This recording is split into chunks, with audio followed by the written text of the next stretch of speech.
The Gift of the Magi by O. Henry. $1.87. That was all, and 60 cents if it was in pennies. Pennies saved 1 and 2 at a time by bulldozing the grocer and the vegetable man and the butcher until one's cheeks burned with the silent imputation of parsimony that such close dealings implied. 3 times Della counted it, $1.87, and the next day would be Christmas. There was clearly nothing to do but flop down on the shabby little couch and howl, so Della did it, which instigates the moral reflection that life is made up of sobs, sniffles, and smiles, with sniffles predominating.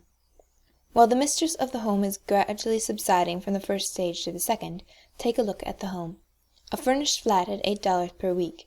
It did not exactly beggar description, but it certainly had that word on the lookout for the mendicancy squad. In the vestibule below was a letter-box into which no letter would go, and an electric button from which no mortal finger could coax a ring. Also appertaining thereunto was a card bearing the name Mr. James Dillingham Young. The Dillinghams had been flung to the breeze during a former period of prosperity when its possessor was being paid $30 a week. Now, when the income was shrunk to $20, though, they were thinking seriously of contracting to a modest and unassuming D. But whenever Mr. James Dillingham Young came home and reached his flat above, he was called Jim, and greatly hugged by Mrs. James Dillingham Young, already introduced to you as Della, which is all very good. Della finished her cry and attended to her cheeks with the powder rag. She stood by the window and looked out dully at a gray cat walking a gray fence in a gray backyard. Tomorrow would be Christmas Day, and she had only $1.87 with which to buy Jim a present. She had been saving every penny she could for months, with this result. $20 a week doesn't go far. Expenses had been greater than she had calculated. They always are. Only $1.87 to buy a present for Jim. Her Jim. Many a happy hour she had spent planning for something nice for him, something fine and rare and sterling, something just a little bit near to being worthy of the honor of being owned by Jim. There was a pier glass between the windows of the room. Perhaps you have seen a pier glass in an $8 flat. A very thin and very agile person may, by observing his reflection in a rapid sequence of longitudinal strips, obtain a fairly accurate conception of his looks. Della, being slender, had mastered the art. Suddenly she whirled from the window and stood before the glass. Her eyes were shining brightly, but her face had lost its color within 20 seconds. Rapidly she pulled down her hair and let it fall to its full length. Now, there were 2 possessions of the James Dillingham Youngs in which they both took a mighty pride. One was Jim's gold watch that had been his father's and his grandfather's. The other was Della's hair. Had the Queen of Sheba lived in the flat across the air shaft, Della would have let her hair hang out the window some day to dry, just to depreciate Her Majesty's jewels and gifts. Had King Solomon been the janitor, with all his treasures piled up in the basement, Jim would have pulled out his watch every time he passed, just to see him pluck at his beard from envy. So now Della's beautiful hair fell about her rippling and shining like a cascade of brown waters. It reached below her knee, and made itself almost a garment for her. And then she did it up again nervous and quickly. Once she faltered for a minute and stood still while a tear or two splashed on the worn red carpet. On went her old brown jacket, on went her old brown hat. With a whirl of skirts, and with the brilliant sparkle still in her eyes, she fluttered out the door and down the stairs to the street. Where she stopped the sign read, Madame Sofronie, hair goods of all kinds. 1 flight up Della ran, and collected herself, panting. Madame, large, too white, chilly, hardly looked the Sofronie. "Will you buy my hair?" asked Della. "I buy hair," said Madame. "Take your hat off, and let's have a sight at the looks of it." Down rippled the brown cascade. $20, said Madame, lifting the mass with a practised hand. "Give it to me quick," said Della. Oh, and the next 2 hours tripped by on rosy wings. Forget the hash metaphor. She was ransacking the store for Jim's present.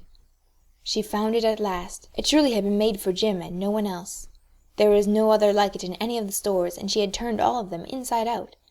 It was a platinum fob chain, simple and chaste in design, but properly proclaiming its value by substance alone, and not by meretricious ornamentation, as all good things should do. It was even worthy of the watch.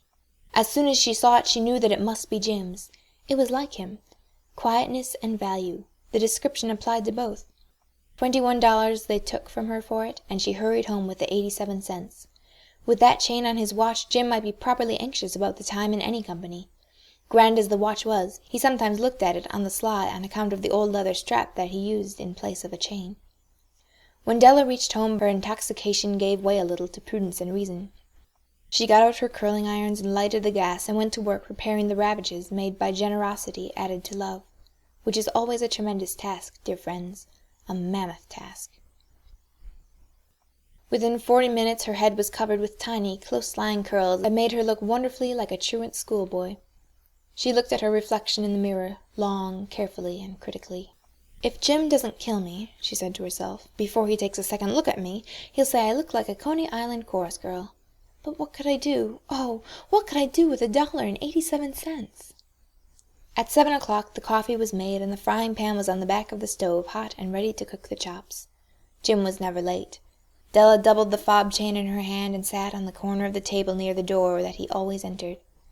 Then she heard his step on the stairway down the first flight, and she turned white for just a moment. She had a habit for saying little silent prayer about the simplest everyday things, and now she whispered, "Please, God, make him think I'm still pretty." The door opened and Jim stepped in and closed it. He looked thin and very serious. Poor fellow, he was only 21, and to be burdened with a family. He needed a new overcoat, and he was without gloves. Jim stopped inside the door, as immovable as a setter at the scent of quail. His eyes were fixed upon Della, and there was an expression in them that she could not read, and it terrified her.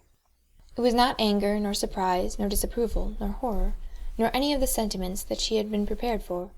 He simply stared at her fixedly with that peculiar expression on his face. Della wriggled off the table and went for him. "Jim, darling," she cried, "don't look at me that way. I had my hair cut off and sold because I couldn't have lived through Christmas without giving you a present. It'll grow out again. You won't mind, will you? I just had to do it. My hair grows awfully fast. Say Merry Christmas, Jim, and let's be happy. You don't know what a beautiful, nice gift I've got for you." "You've cut off your hair?" asked Jim, laboriously, as if he had not arrived at that patent fact yet, even after the hardest mental labor.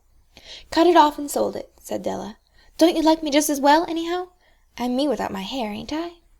Jim looked about the room curiously. "You say your hair is gone?" he said, with an air almost of idiocy. "You needn't look for it," said Della. "It's sold, I tell you. Sold and gone, too. It's Christmas Eve, boy. Be good to me, for it went for you. Maybe the hairs of my head were numbered," she went on with sudden serious sweetness, "but nobody could ever count my love for you. Shall I put the chops on, Jim?" Out of his trance Jim seemed quickly to wake. He enfolded his Della. "For 10 seconds let us regard with discreet scrutiny some inconsequential object in the other direction.